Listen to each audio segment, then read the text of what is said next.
সরকার অভিযান দিতে নদীতে আমরা এতদিন জাল পাইছি, আমরা তেমন বেশি মাছ টাছ দেওয়া পয়সা করি পাই নাই, অনেক টেনশনে আছি। ধরেন ছয় সমিতি আছে, আমরা সমিতি চালাইতাম পারি না, পেটে খাইতাম পারি না, নদীর উপলক্ষে আমরা এতদিন রয়েছি।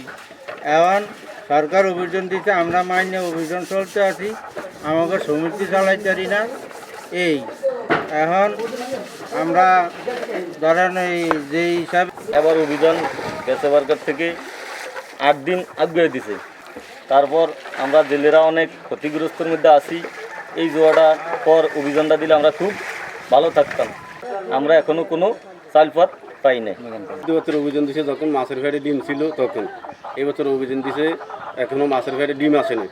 অভিযান মাছ হওয়াই ভরা শুরু করছে, এই সময় সরকার অভিযান দিয়ে দিছে। আমরা জেলেরা খাইতে লইতে খুব কষ্ট, এই কারণে আমরা সরকারের অধীনে মাইনা অভিযান পালন করতেছি। এবছর আমি গণ্যমান্য মানুষের বলতেছি যে আমরা জেলেরা যাতে 30 কেজি চাল আমরা পাইতাম পারি, এই সুযোগ করে দিবেন।